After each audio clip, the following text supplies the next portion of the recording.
Omkar, hello sir. Good morning. Good morning. लगेच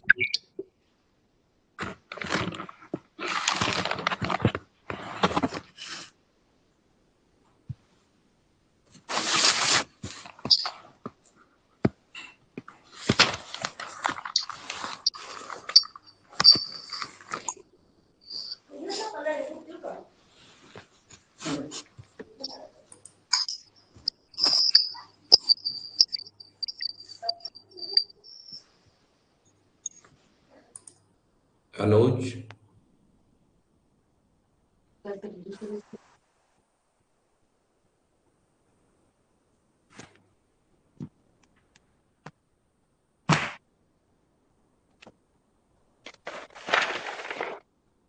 अनुज आवाज येते का माझा?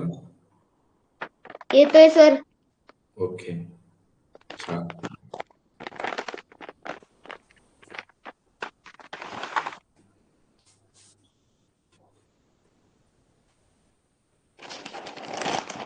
आराध्या करपे, सार्थ करकिले, आराध्या मुंढे. बरेच विद्यार्थी करेक्ट 6 वाजले. आपण आपला उतारा पाहायचा. बाकीचे जे काही उशिरा उठतील ते विद्यार्थी नंतर बघतील. त्यांना रेकॉर्डिंग पाहता येतं. आपल्याला एक उतारा, कमीत कमी एक तरी उतारा पाहायचा रोज.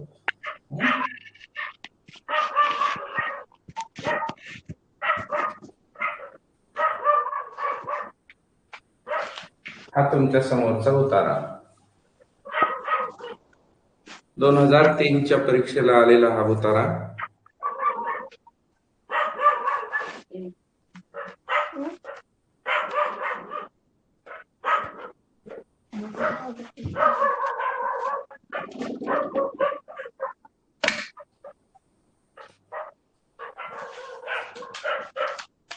अनुज वाचतोय का? वाचतो का उतारा? वाचतो. वाचा हळूहळू. एकदा गाताना तानसेनने त्याच्या गुरुने शिकवलेले गाणे गाताना बानून चुकीचा सूर लावला. गाणे ऐकण्यासाठी समोर बसलेल्या संताला आपल्यावर वीज पडावी असे झाले.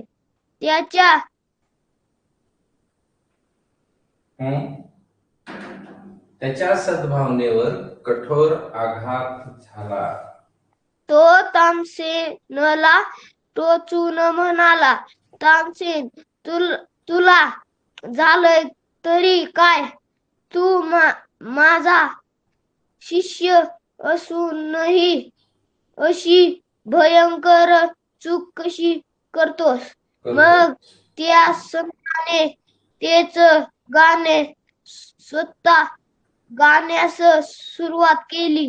गाताना तो इतका तल्लीन झाला की तो स्वतःला विसरून गेला. त्याच्या गाण्याने जणू स्वर्ग आणि पृथ्वी एक झाली. संगीत ऐकून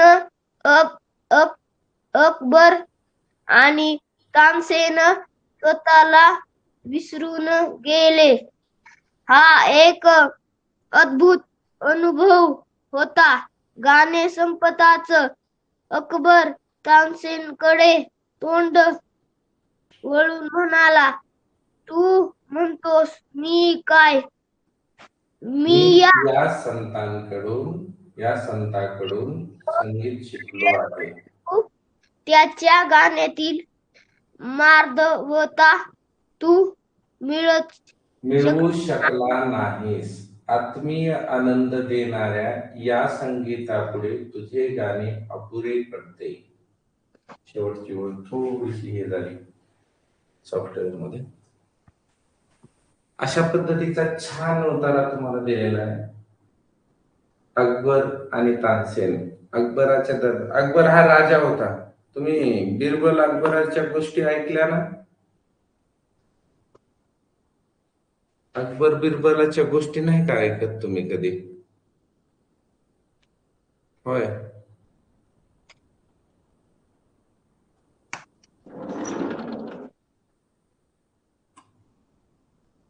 काय म्हणायलो मी?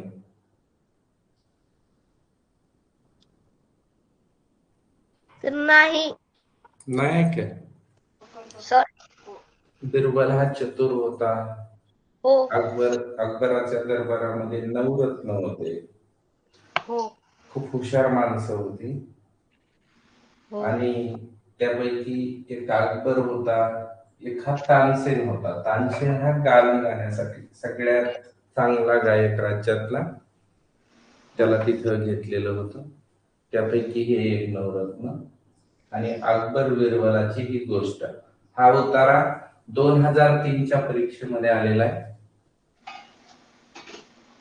हो त्यामुळे आपण पाहतोय तो. ठीक आहे. Dattaraj, yes sir.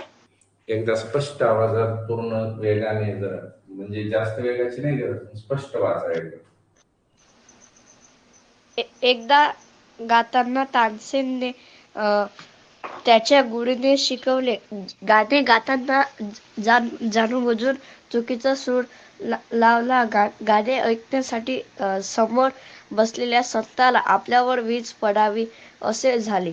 त्याच्या सद्भावनेवर कठोर आघात झाला. झाला. तो तानसेनला टोचून म्हणाला, तानसेन, तुला झालं तरी काय? तू माझा शिष्य असूनही अशी भयंकर चूक कशी करतोस?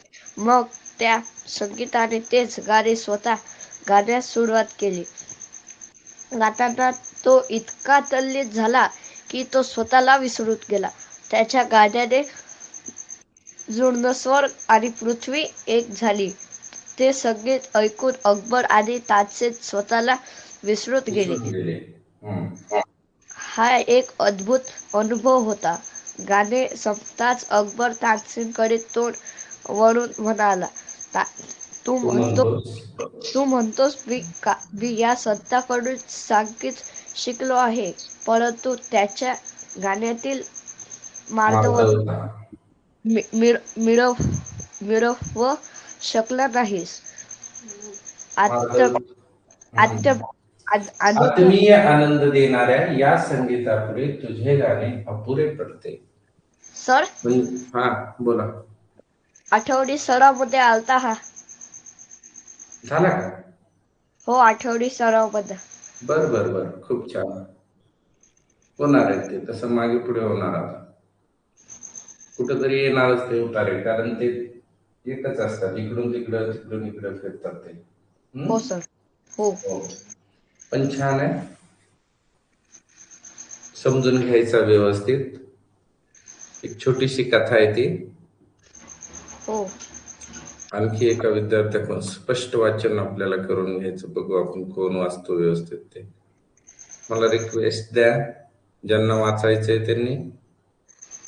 वाचनाचा वेग, अचूकता आणि स्पष्टपणा असायला पाहिजे, म्हणजे वेळ वाचतो. आले लक्षात? हो सर. ठीक आहे. एक आणि स्पष्टपणे वाचून दाखवण्यासाठी प्रयत्न करायचा. बर, कोण वाचू शकतो क्लिअर पूर्ण?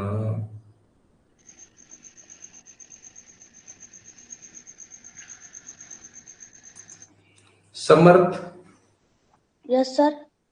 येईल वाचता? ठीक आहे. एकदा गाताना तानसेनने त्याच्या गुरुने शिकवलेले गाणे गाताना जाणबुजून चुकीचे सूर लावले. गाणे ऐकण्यासाठी समोर बसलेले संताला आपल्यावर वीज पडावी असे झाले. त्यांच्या समजावणेवर कठोर त्याच्या आघात झाला. सद्भावनेवर कठोर आघात झाला. तो तानसेनाला टोचून म्हणला, तानसेना, तुला झालं तरी काय? तू माझा शिष्य असूनही अशी भयंकर चूक कशी करतोस? मग त्या संताने तेच गाणे स्वतः गाण्यास सुरू केले. गाताना तो इतका तल्लीन झाला की तो स्वतःला विसरून गेला. त्याच्या गाणे जणू स्वर्ग आणि पृथ्वी एक झाली. ते संगीत ऐकून अकबर आणि तानसेन स्वतः स्वतःला विसरून विसरून गेले. गेले. हा एक अद्भुत अनुभव होता. गाणे गाणे संपताच अकबर संपताना अकबर तानसेनकडे तोंड वळून म्हणला, तू म्हणतोस मी या संतांकडून संगीत शिकलो आहे, परंतु त्यांच्या गाण्यातील मार्दवता मार्दवता मार्दवता तू मिळवू मिळवू शकला शकला नाहीस. नाही. आत्मीय आनंद देणाऱ्या या संगीतापुढे तुझे गाणे अपुरे पडते. ही गोष्ट काय आहे सांगतो तुम्हाला अगोदर पार्श्वभूमी या गोष्टीची. अकबर हा राजा होता, तुम्हाला माहित आहे. हं? अकबर यातले सगळे पात्र एकदा ऐकून घ्या. याच्या अगोदरची गोष्ट मला माहित आहे किंवा तुम्ही ऐकली सुद्धा असेल, त्याच्यावर एक उतारा आपल्या अभ्यासक्रमाला आहे. हा अकबर नावाचा राजा होता. राजा यस. खरा होता तो, गोष्टीत नाही, खराच यस. होता. हा. आणि त्याच्या राज्यामध्ये तानसेन नावाचा एक गायक होता. राजाला जर गाणं ऐकायचं असेल तर राजाकडे सगळ्या लोकांना नेमलेलं असायचं. गाणं गाणारा असायचा, भाट असायचा. भाट म्हणजे राजाची स्तुती करणारा. दरबारात त्यानं राजाची स्तुती करावी लागायची. असे नवरत्न त्याच्याकडे होते. त्याच्यात एक बिरबल होता. बिरबल चतुर होता. यस बिरबल. हा, तो प्रत्येक गोष्टीचं उत्तर काढायचं शोधून. बुद्धिमान होता तो. म्हणून Yes. अकबर बिरबलाच्या गोष्टी. तसं अकबर तानसेनची गोष्ट आहे, ही जी आहे अकबर आणि तानसेनची गोष्ट आहे. काय झालं सांगतो तुम्हाला. एकदा अकबरानं गाणं ऐकलं आणि तानसेनला म्हणाला. तानसेन खूप छान गायक होता. छान म्हणजे किती कसा गायचा तो. त्यानं जर गायनाचा स्वर लावला, स्वर कळतो ना, आलाप कळतो ना, आलाप माहिती आहे का तुम्हाला. Yes. फक्त स्वर गायले जातात. Yes. सारे ग म प ध नि सा म्हणतात ना तुम्ही. Yes. तो फक्त तो आवाजामध्ये तसं गायचं. Yes. तो जो आलाप असतो ना, आलाप गायनामध्ये, तो Yes. आलाप जर या तानसेननं लावला तर पुढं जर एखादी पंक्ती ठेवलेली, पंक्ती माहिती आहे ना, दिवा, Yes. पंक्ती माहिती आहे ना तुम्हाला. Yes. दिवा आपण दिवे लावतो ना दिवाळीला, तसे जर दिवा समोर ठेवलेला असेल, दिव्याची वात पेटवण्याची क्षमता त्या तानसेनच्या गायनात होती असं म्हणतात. आणि जर तो राग आळवला, घेतला, म्हटला, म्हणाला, तर त्या ठिकाणी असणारी त्याचं गाणं एवढं छान असायचं की त्याच्या गाण्यातून तो ती वात पेटवायचा, दिवा पेटवायचा. असा चमत्कार सांगितला जातो. एवढा हुशार होता, एवढा छान त्याचा आवाज तानसेनचा होता. अकबराने जेव्हा तानसेनची स्तुती केली त्यावेळेस तानसेन म्हणाला, महाराज मला छान गाता येतं, पण माझे गुरु माझ्यापेक्षा खूप छान गातात. काय सांगितलं. याच्या अगोदरची गोष्ट सांगायला तुम्हाला मी. माझे गुरु, आणि ते कोण आहेत. ते एक साधे संत होते. कोण आहेत ते. साधे संत होते. साधा माणूस, झोपडीत राहणार. अकबरानं सांगितलं, तानसेन आता मला तुझं गाणं ऐकायचं नाही, मला तुझ्या गुरुचं गाणं ऐकायचं. आणि अशी इच्छा सांगितल्यानंतर जर राजानं ती इच्छा सांगितलेली असेल तर मग मात्र ती पूर्ण करावी लागते. राजाला सगळ्या गोष्टी मिळतात किंवा राज्य त्याच्यासाठीच प्रयत्न करत असतं. Yes. मग काय झालं. अकबरानं तानसेनला सांगितलं, आता मी तुझं नाही गाणं ऐकणार, मला तुझ्या गुरुचं गाणं ऐकायचंय की ते किती छान आहे मला पाहायचंय. आणि मग एकदा तर काय झालं, अकबरानं तानसेनला सांगितलं की जा तुझ्या गुरूंना इथं घेऊन ये. राजा आदेश देत असतो, राजा आदेश देत असतो. परंतु तानसेननं सांगितलं, महाराज माझे गुरु जे गायन करतात, गाणं गातात, ते कोणत्याही राजाच्या राजाच्या समोर ते गात नाहीत. मग ते जर गाणं ऐकायचं असेल तर गपचूप आपल्याला त्यांच्या झोपडीच्या बाहेर जाऊन उभं राहावं लागेल, साध्या माणसासारखं. आता राजा असं करत नसतो. राजाने इच्छा दाखवली की त्या माणसाला दरबारात येऊन गाणं म्हणून दाखवावं लागायचं. येस. तरीही अकबरानं खरंच ते गाणं मला ऐकायचंय याच्यासाठी त्या तानसेन सोबत साध्या माणसाचं रूप घेऊन ही दोन्ही माणसं त्या संताकडे गेली होती, म्हणजे त्यांच्या गुरुकडं, तानसेनच्या. कशासाठी? की तानसेन एवढा छान गातो तर तानसेनचा गुरु किती छान गात असेल असं त्याला विचारायचं होतं किंवा पाहायचं होतं राजाला, अकबराला. हे दोघ जण गेले. गेल्यानंतर माझा राजा आलाय आणि त्या राजाला गुरुनी गाणं म्हणून दाखवावं असं विनंती सुद्धा तानसेन करू शकत नव्हता. तानसेनला असं म्हणता येत नव्हतं. कारण असं होतं की तानसेनचा गुरु, तानसेनचे जे गुरु गायचे गाणं ते फक्त देवाच्या समोरच गायचे किंवा विद्यार्थ्याच्या समोर गायचे.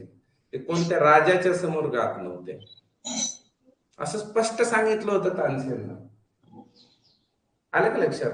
नंतर ज्यावेळेस शेवटी विचारलं गाणं ऐकल्यानंतर, पण गाणं म्हणणार कसे? गुरूंना विनंती कशी करायची की तुम्ही गाणं म्हणा, आम्हाला ऐकायचंय? म्हणून तानसेनने काय केलं, जाणून बुजून चुकीचा सूर लावला त्या ठिकाणी. हे गाणं गात असताना गुरूंच्या समोर तानसेननं थोडासा चुकीचं गाणं म्हटलं आणि मग ती चूक दुरुस्त करण्यासाठी त्याच्या गुरुने स्वतः ते गाणं म्हणायला सुरुवात केली. राग आला त्यांना. तानसेन, मी शिकवलेलं गाणं असं नव्हतं, तू कसं काय असा गातो? असा प्रश्न गुरूंना पडला आणि गुरूंनी सांगितलं की बाबा हे गाणं असं म्हणावं लागतं आणि ते म्हणून दाखवण्यासाठी मग गायन करायला सुरुवात केली स्वतः. मग आता तानसेन एवढा भारी, तानसेनचा गुरु त्याच्यापेक्षा भारी, त्याचं गाणं ऐकताना दोघ जण, राजा आणि तानसेन हे दोघही काय झाले, अगदी तल्लीन झाले, मग्न झाले. तल्लीन झाले म्हणजे मग्न झाले. इथे शब्द आलाय, मग्न झालं. मग्न होत की नाही एखादी गोष्ट, तसे ते गाणं ऐकण्यामध्ये दोघ जण मग्न झाले. राजाला गाणं ऐकण्याची संधी भेटली आणि गाणं ऐकल्यानंतर अकबर राजा म्हणला, तानसेन तुझे गुरु तर खूपच छान गातात, मग ते आपल्याकडे गातील का दरबारात? त्यावेळेस तानसेननं सांगितलं, महाराज, किंवा त्याला प्रश्न विचारला होता की तुझ्यापेक्षा तुझे गुरु एवढे छान कस काय गातात?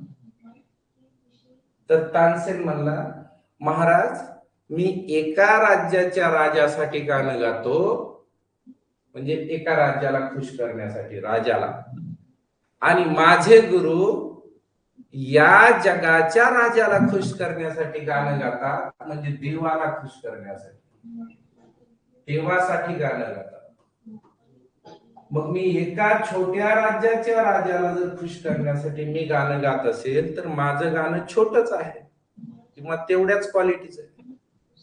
पण पूर्ण जगाच्या राजाला खुश करण्यासाठी किती छान गाणं गावं लागेल, आणि तसं गाणं माझे गुरु गातात, म्हणून ते माझ्यापेक्षा चांगले गायक आहेत, असं त्यांनी सांगितलं अकबराला. अकबराला ती गोष्ट पटली आणि दोघ जण परत आपल्या राज्यामध्ये निघून गेले. हे अशी बोधकथा आहे, पण ती कधीची आहे? याच्या अगोदर एक उतार आहे असाच अर्धा. आता नाही, तो आला नाही परीक्षेला आपल्याला, तो कुठतरी आपल्याला सापडेल नंतर आपण सोडवत असताना, परंतु ही पार्श्वभूमी. म्हणून या दोघांनी जाऊन एक छोटीशी चूक करून राजाला ते गाणं ऐकायला मिळावं म्हणून त्यांनी तिथं गाणं गायलं चुकीचं गाणं दुरुस्त करण्यासाठी ते स्वतः गुरूंनी ते म्हणून दाखवलं आणि ती संधी गाणं ऐकण्याची राजाला मिळाली.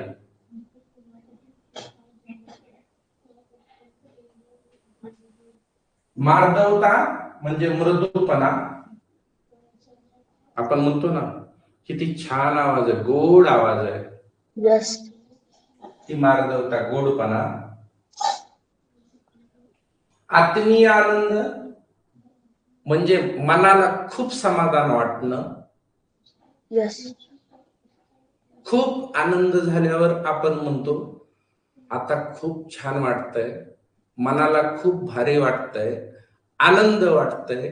असा जो मनाला जास्त आनंद होतो त्याला आत्मीय आनंद म्हणतात. आत्मा आनंदी होणं.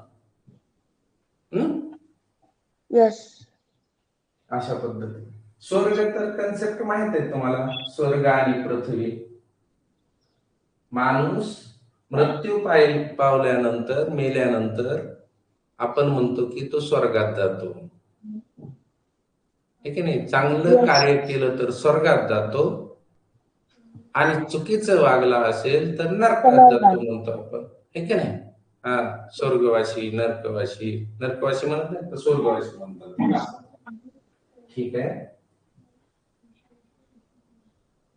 अद्भुत अनुभव.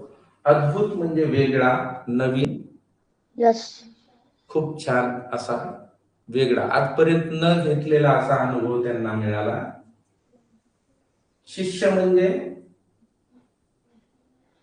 Student student, correct. शिष्य म्हणजे स्टुडंट. गुरु शिष्य परंपरा भारतामध्ये होती. गुरुग्रही जाऊन शिक्षण घ्यावं लागायचं पहिलं. राजाची मुलं सुद्धा त्या गुरुकुलामध्ये शिकायची जाऊन. गुरु शिष्य परंपरा भारतामध्ये होती. वीज पडावी असं झालं म्हणजे फार मोठी काहीतरी चुकीची घटना घडते असं वाटलं, खूप मोठी चूक झाल्यासारखं.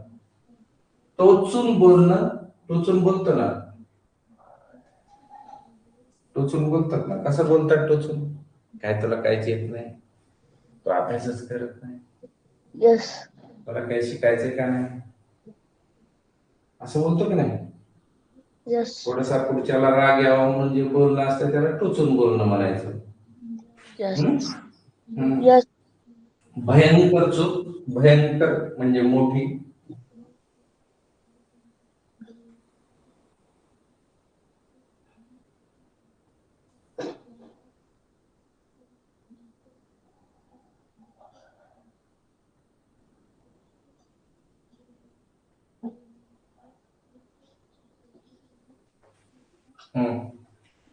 त्याच्या सद्भावनेवर कठोर. ही बघा, तो समोर बसलेला, तू माझा शिष्य, इथं कळतं आपल्याला किती त्याचे गुरु होते. अशा पद्धतीने. परंतु उतारा छान वाचता आला पाहिजे. वाचनासाठी स्वतःचा वेग वाढला पाहिजे. तुम्ही लक्षात ठेवा, स्वतःचा थोडासा वेग वाढवा. वेग वाढवायचा. वेग वाढला की तुम्हाला मग काय करता येतं की वाचन चांगल्या पद्धतीने करता येतं, समजून घेता येतं. एकदा का ते तुम्हाला व्यवस्थित समजलं, एकदा दोनदा, छोटा उतार असतो, फार छोटा आहे. इथं बोर्डवर मोठा दिसतोय, तुमच्या स्क्रीनवर एवढाच दिसतोय छोटा, परंतु तो ऑलरेडीच पुस्तकात जरी पाहिला तरी फार छोटा उतारा आहे. याच्यापेक्षा छोटेच उतारे असतात. हा तरी थोडासा आहे, छोटे उतारे असतात. म्हणून ते दोनदा वाचता येतात. दोनदा वाचायचं व्यवस्थित. यस नवोदय परीक्षेमधला प्रत्येक प्रश्न, प्रत्येक समजून घेऊन दोनदा वाचायची, दोनदा, तर ती व्यवस्थित समजते. प्रश्न सुद्धा दोनदा वाचायचा, समजला तरी दोनदा वाचायचा, सोपा असेल तर तीनदा वाचायचा. मी सांगितलंय नियम तुम्हाला, अगदी त्या पद्धतीनं. हा उतार आहे. उतार्यावरचे आपण एक एक प्रश्न पाहू. सर प्रश्न लिहायचे? नको नको नको, प्रश्न लिहायचा नाही, ओके फक्त उतारा समजून घ्यायचा. भरपूर उतारे होतील, काळजी करू नका, पण समजून घ्यायचे, काय गरज नाही. आता ही गोष्ट विसरत नसते कधी तुमच्याकडून, कधीच नाही विसरत. जर वेळ भेटला, तुमच्याकडे एक्स्ट्रा वेळ असेल, एखादी गोष्ट लिहू वाटली तर तुमच्याकडे रेकॉर्डिंग केव्हा आहे लिहू शकता. यस यस ज्यांना थोडं वाचनामध्ये अडखळल्यासारखं होतंय, अडखळला नाही पाहिजे, पूर्ण वाक्यात वाचता आलं पाहिजे, त्याला व्यवस्थित वाचन म्हणतात. एकदा गाताना तानसेनने त्याच्या गुरुने शिकवलेले गाणे गाताना जाणून बुजून चुकीचा स्वर लावला. जोपर्यंत फुल स्टॉप येत नाही तोपर्यंत आपण कुठेही एखाद्या शब्दावर अडखळलो नाही पाहिजे. एखादी चूक होऊ शकते, पण चूक झाली की अडखळतो आपण, परत वाचावा लागतो तो शब्द, वाचतो आपण. तो सराव व्यवस्थित करा वाचनाचा. कुठलाही जुना पेपर वाचा, कुठं पडलेला कागद असेल तो वाचा, तुमचं पुस्तक बऱ्याच वेळेस वाचा.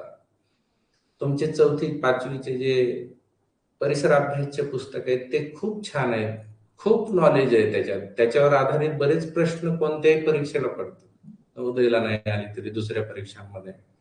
ती पुस्तकं जास्तीत जास्त वेळेत वाचलं पाहिजे. त्याला वाचाल तर वाचाल असं म्हणतात.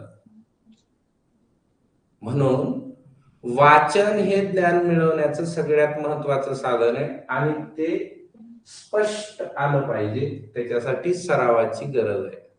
यस म्हणजे अडखळल्यासारखं होणार नाही, स्पष्ट वाचन करता येतं. माझ्याकडे एक विद्यार्थिनी अहिल्यानगरला, कुठं आहे अहिल्यानगरचं हे नवोदय विद्यालय, त्या ठिकाणी एक विद्यार्थिनी, ती दौंडला राहायची, जगताप नाव तिचं.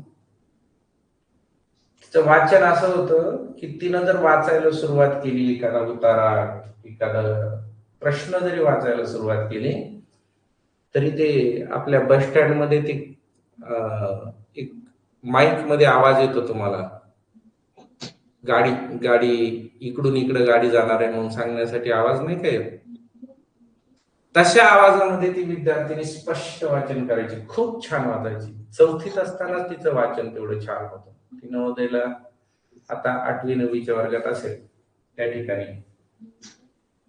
तसं ज्याचं वाचन व्यवस्थित आहे त्याचं समजून घेणं सुद्धा छान आहे किंवा त्याचा सराव चांगला आहे असा अर्थ होतो. म्हणून वाचन स्पष्ट असलं पाहिजे. कुठं थांबायचं असतं, फक्त त्या फुल स्टॉपवर किंवा अर्धविराम, स्वल्पविराम अशा ठिकाणी थांबायचं असतं आणि व्यवस्थित वाचलं पाहिजे आवाजाचं. एकदा गाताना तानसेनने त्याच्या गुरुने शिकवलेले गाणे गाताना जाणून बुजून चुकीचा स्वर लावला. गाणे ऐकण्यासाठी समोर बसलेल्या संतांना आपल्यावर वीज पडावी असे झाले, तिथं थांबायचं, मध्ये नाही थांबायचं. असा सराव करा. सुरुवातीला एखादा उतारा 5-5 वेळेस वाचा. वाचन खूप महत्वाचं आहे. वाचनात वेग असेल तर तुमचा पेपर खूप लवकर संपतो. आणि ज्याला वेग नाही त्याला मग परत ते एक शब्द नीट समजून घ्यायला, परत वाचायला त्याच्यामध्ये वेळ जातो, मग उतार्यांना वेळ पुरत नाही. अशा वेळ असं होऊ शकतं. म्हणून तुम्ही वेग वाढवा. एक उतारा घरी अभ्यास करताना हा उतारा वाचा ना, 4 वेळेला वाचा, 5 वेळेला. मी आतापर्यंत वेळ दिलाय, तुम्ही वाचू शकता. वाचता येतो तुम्हाला, वाचायलाच पाहिजे. पुन्हा रेकॉर्डिंग मध्ये पाहून वाचा, लिहा. असा सराव तुम्हाला करावा लागेल. याच्यावरचे प्रश्न आपण एक एक पाहू जे परीक्षेत आले होते ते. हा पहिला प्रश्न तुमच्या समोर खाली. प्रश्न क्रमांक 1. त्या संताला आपल्यावर वीज पडावी असे झाले, येथे संत म्हणजे कोण? इथं संत म्हणजे कोण? नेक्स्ट विद्यार्थी अर्णव. त्या संताला आपल्यावर वीज पडावी असे झाले, येथे संत म्हणजे काय? संत म्हणजे काय? अकबराला संत म्हटलंय का? तानसेनला संत म्हणून सांगितलं का? 2 नंबरचा पर्याय. 3 नंबरचा पर्याय तानसेनचा गुरु होता का तो संत? का 4 नंबरचा पर्याय कोणी एक दरबारातला माणूस होता? नेमकं काय प्रश्नाचं उत्तर आहे हे पाहायचं असतं तुमच्या उतार्यामध्ये. म्हणून उतारा परत तुमच्या समोर दाखवलेला आहे. कुठल्याही प्रश्नाचं उत्तर स्वतःच्या बुद्धीनं विचार करून द्यायचं नाही. प्रत्यक्ष उतार्यात ते पाहायचं आणि ते पाहूनच उत्तर द्यायचं, हा नियम आहे उतार्याचा. त्याच्यात जर सांगितलेलं असलं की सूर्य थोडासा उत्तरेकडून उगवला तर ते वाक्य तसंच आपल्याला प्रश्नामध्ये विचारल्यावर तेच उत्तर सांगावं लागेल. कारण उतार्याच्या प्रश्नसूचना असते की प्रत्येक प्रश्नाचं उत्तर तुम्ही उतार्यात पाहून द्या. आणि जर उतार्यात जर कोणी काही चुकीचं बोलत असेल, त्याच्यावर प्रश्न विचारला असेल, तर ते आपल्याला त्याच पद्धतीनं त्याचं उत्तर द्यावं लागेल. लक्षात आलं? इथं स्वतः जास्त डोकं लावायचं नाही, फक्त वाचता आलं पाहिजे आणि तो उतार्यात काय दिलं हे कळलं पाहिजे, तेच उत्तर द्यायचं आहे. सांगा पहिल्या प्रश्नाचं उत्तर. Option number 3. ऑप्शन नंबर 3 कोण होता तो? तानसेनचा गुरु होता. कशावरून कळलं? इथं इथं कळलं. सर पहिला सर दुसऱ्या वहीत आहे. मी मगाशी वाचलं होतं ना तुम्हाला. सर त्याला आपल्यावर तू माझा शिष्य असून अशी चूक का बरं करतो? भयंकर चूक कशी करतोस? माझा शिष्य म्हणजे तो म्हणालाय, तो गृहस्थ म्हणतोय की तू माझा शिष्य आहे. तानसेन जर शिष्य आहे तर तो स्वतः कोण आहे? तानसेनचा गुरु आहे, शिक्षक आहे, तो गाणं शिकवणारा. ही या ठिकाणी दिलेलं आहे. आलं का लक्षात? हो सर. ठीक आहे, चला. म्हणून याचं उत्तर आहे, या प्रश्नाचं उत्तर आहे. आपल्याला प्रश्नोत्तर नाही, प्रश्नोत्तर फास्ट शोधता येतात तुम्हाला, ते काही फार महत्वाचं नाही. आपल्याला माहित पाहिजे सराव, त्यातले नवीन शब्दांचे अर्थ समजायला पाहिजे आणि वाचनाचा वेग वाढला पाहिजे. हा हेतू आपला याच्या मागचा. पुढचा प्रश्न तुमच्या समोर. तानसेनच्या संगीताचे वर्णन अकबराने कोणत्या शब्दात केले होते किंवा केले? गायत्री तळेकर. तानसेनच्या संगीताचं वर्णन अकबर शब्दात केलं. इथं गाणे संपताच अकबर तानसेनकडे तोंड वळून म्हणाला, तू म्हणतोस मी या संताकडून संगीत शिकलो आहे, परंतु तू त्याच्या गाण्यातील मार्गवता तू मिळवू शकला नाहीस. आत्मीय आनंद देणारे संगीत देणाऱ्या या संगीतापुढे तुझे गाणे अपुरे पडते. म्हणजे तुला त्यांच्यासारखं नाही गाता येत. लक्षात आलं? राठोड, गणेशोत्तम राठोड, सांगा तानसेनच्या संगीताचं वर्णन अकबर राजानं कसं केलं? अकबर म्हणला, सांगा कोण देते उत्तर? अनुज.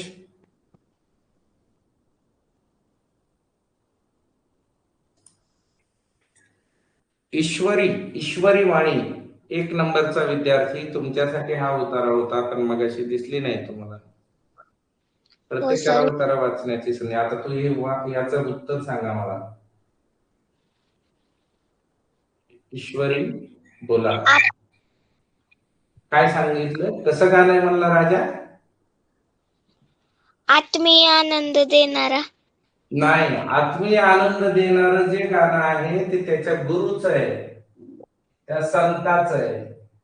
पण तुला ते नाही, तसं शिकता आलं नाही. तुझं गाणं अपुरं पडतंय, अपुरं. राजा तानसेनला म्हणाला, बघा समजून घ्यावा लागतो, प्रत्येक गोष्ट समजून घ्यावी लागते, तेव्हा उत्तर देता येते व्यवस्थित. आत्मीय असंच झालंय काही मुलांकडून यावर्षी, असं डायरेक्ट. आता इथं दिसतंय ना अगोदर आत्मीय आनंद देणार, म्हणून त्यांनी हे उत्तर लिहिलं. मग चुकतं ते चुकीचं आहे ते. मग तिथं काय सांगितलंय की आत्मीय आनंद देणाऱ्या या संगीतापुढे, म्हणजे या गाण्यापुढे तुझं गाणं अपुरं आहे. कुणाचं? तानसेनचं. तानसेनचं गाणं अपुरं आहे. म्हणजे अकबराने तानसेनच्या गाण्याचं वर्णन केलं अपुरं गाणं. तुला येत नाही त्याच्यासारखं, संतासारखं गाता येत नाही, तुझ्या गुरूंसारखं नाही गाता येत, असं अकबराने स्पष्ट सांगितलं. राजा आहे तो, काही सांगू शकतो. असं. ठीक आहे ईश्वरी? हो. ईश्वरी पुढचा प्रश्न वाचा, तुमच्या समोर प्रश्न आहे. तानसेनचा गुरु तानसेनला टोचून बोलला कारण तानसेनचा गुरु म्हणजे तो संत तानसेनला टोचून बोलला कारण. काय कारण आहे? 4 पर्याय दिलेले आहेत तुम्हाला. पहिला पर्याय, त्यानं शास्त्रीय गायन केलं. 2 नंबरचा पर्याय, त्यानं चुकीचा स्वर लावला. 3 नंबरचा पर्याय आहे, त्यानं स्वतःच्या गुरुवर कुरघोडी करण्याचा प्रयत्न केला का. 4 नंबरचा पर्याय आहे, त्याने प्रसंगोचित गाणे म्हटले नाही. म्हणजे प्रसंगाला साजेस असं गाणं म्हटलं नाही, पण तसा कुठं उल्लेख उतार्यात आलेला नाही. त्याने स्वतःच्या गुरुवर कुरघोडी करण्याचा प्रयत्न केला नाही. मी तुमच्यापेक्षा भारी असं दाखवण्याचा प्रयत्न कधीच केला नाही, तसं करायचंही नसतं. त्याने शास्त्रीय गायन केलं. शास्त्रीय गात असताना थोडीशी चूक केली, या ठिकाणी दिलेला आहे. कुठे? तानसेनने त्याच्या गुरुने शिकवलेली गाणी गाताना जाणून बुजून चुकीचा स्वर लावला आहे का? जाणून बुजून चुकीचा स्वर लावला. बघा, अंडरलाईन करता आला पाहिजे. प्रत्येक प्रश्नाचं उत्तर तुम्हाला असं शोधता आलं पाहिजे, त्याला अंडरलाईन करायचं. अंडरलाईन करूनच उत्तर द्यायचंय. कधीच स्वतःहून उत्तर द्यायचं नाही, मनाने उत्तर डायरेक्ट द्यायचं नाही. ते वाक्य पाहायचं व्यवस्थित कुठे ते, आणि ते पाहून द्यायचं. काय? जाणून बुजून चुकीचा स्वर लावला, इथं उत्तर आहे का पर्यायामध्ये? हा पर्याय आहे. त्याने चुकीचा स्वर लावला. समजलं?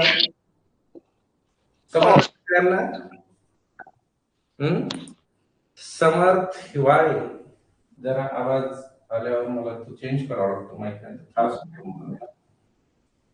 Yes sir.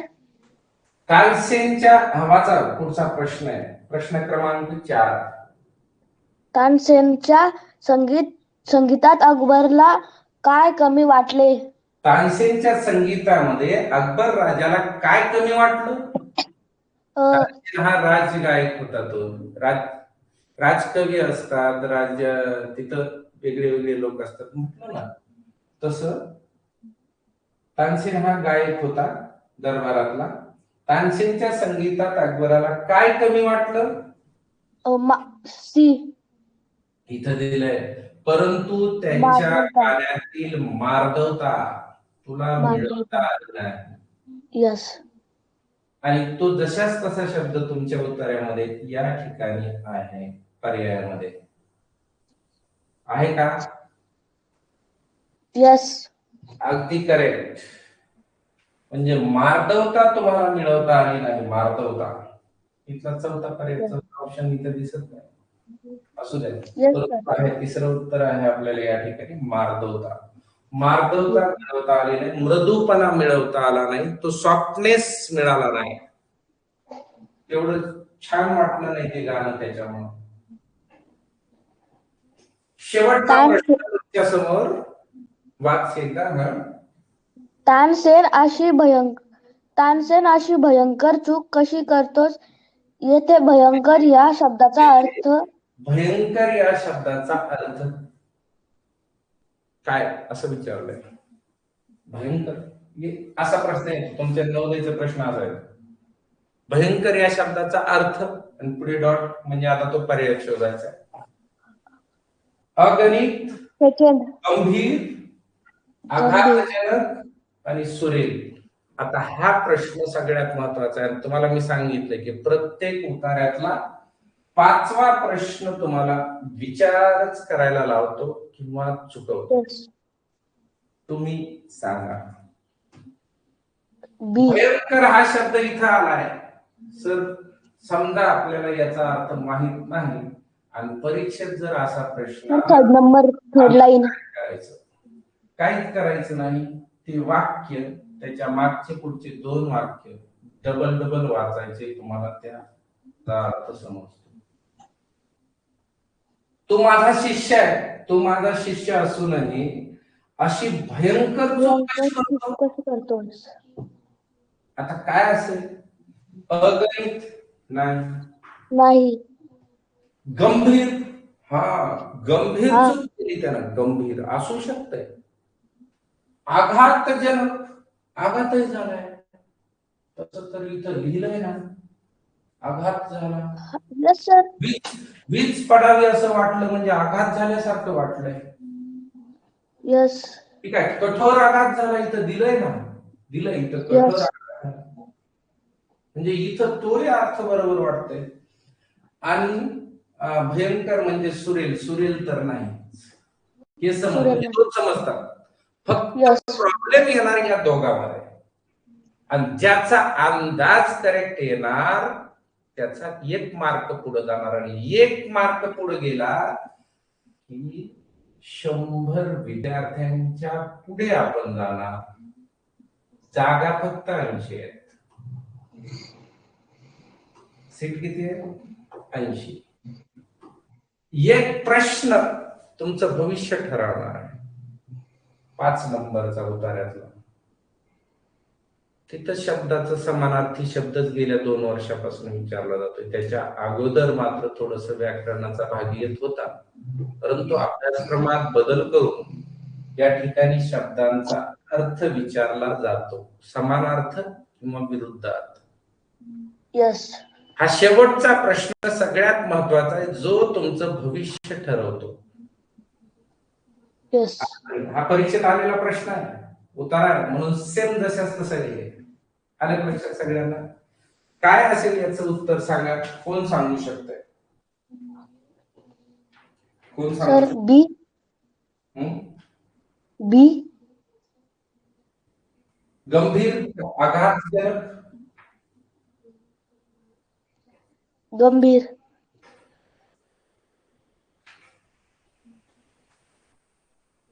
आघात झाला असं दिलेलं आहे. उतार्यामध्ये गंभीर असा शब्द कुठंच नाही. आलं लक्षात? अशी भयंकर, भयंकर या ठिकाणी अशी भयंकर चूक का करतो? दोन्हीचा अंदाज काढायचा आपल्याला, गंभीरचा अर्थ काय आणि हे केव्हा समजतंय माहिती का?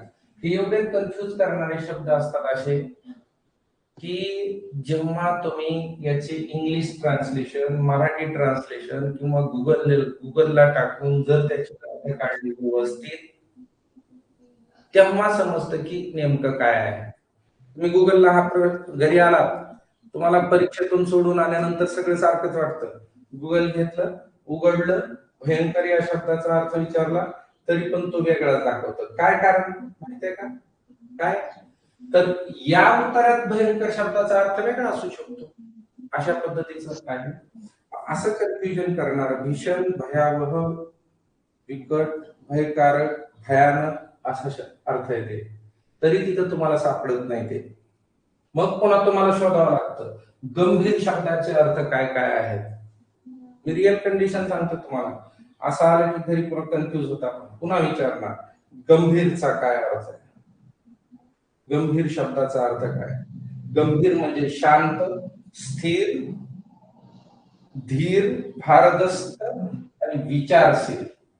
यातला फक्त एक शब्द जो बसतो इथं, भारदस्त. यस. बरोबर. परंतु यस. खोल, अगाध, अथांग असा दुसरा अर्थ दिलाय. म्हणजे अशी मोठी, अशी खोल चूक असं मी बरोबर आहे. आणखी क्लिअर होत नाही तुम्हाला की नेमकं कोणतं असायला पाहिजे. आणि मग option number D. Sir C. तुम्ही आज फक्त एकाच गोष्टीचा विचार करायचा आहे तुम्हाला की नेमका या भयंकर शब्दाचा अर्थ या उतार्यामध्ये गंभीर होऊ शकतो, आघातजनक होऊ शकतो. आज तुम्हाला एकच स्वाध्याय देतोय मी, हे 2 तर नाही निश्चित आहे, हे तुम्हालाही कळलंय. आज तुम्हाला एवढाच अभ्यास करायचा आहे की या भयंकर शब्दाचा अर्थ दिलेल्या उतार्यामध्ये नेमका गंभीर का आघातजनक, एक्झॅक्ट सांगायचं, करेक्ट उत्तर सांगायचं. आज त्याचा अभ्यास तुम्ही करायचा. त्याच्यासाठी हा उतारा किती वेळेस वाचणार आहे तुम्हीच वाचा. याचा अर्थ कुठं शोधायचं तुम्ही शोधा. हा तुमच्यासाठी स्वाध्याय. एक प्रश्न फक्त तुमच्यासाठी, त्याचं करेक्ट उत्तर उद्या सकाळच्या वेळेला आपण तुमच्याकडूनच सर? घेणार. आजचा हा बोला. 5th नंबरचं लिहून घेऊ का, मग नंतर आन्सर सांगत? हे तुमच्याकडे जसं तसं रेकॉर्डिंग राहणार आहे. तुम्ही हा उताराही वाचा, आज वेळ आहे, सुट्टी आहे तुम्हाला, वाटला तर लिहा. त्याच्यातला हा प्रश्न सगळ्यात महत्वाचा आहे, तो लिहा. त्याचा एक्झॅक्ट या भयंकर शब्दाचे अर्थ काढा, गंभीर शब्दाचे समानार्थ काढा, अगाध जलद 3 शब्दांचा भरपूर अभ्यास आज करायचा आणि एकच उत्तर सांगायचं परफेक्ट कोणतं आहे. कारण 2 उत्तर नसतात. 2 उत्तर असतात नाही, अजिबात नाही. एकच उत्तर असतं, ते एक उत्तर फायनल करायचं. तुम्ही आज दिवसभर विचार करायचा याच्यावर, अंदाज लावायचा नाही, परफेक्ट वस्तुनिष्ठ शोधायचं. कुठेही शोधा, पण या प्रश्नाचं उत्तर शोधा. आज आपण या ठिकाणी थांबणार आहे. उद्या सकाळी 6 वाजता ठीक यासाठी एक नवीन उतारा घेऊन, नवीन गोष्ट घेऊन आपण या ठिकाणी येणार आहे. Yes. तिथं बाय बाय सर. बाय.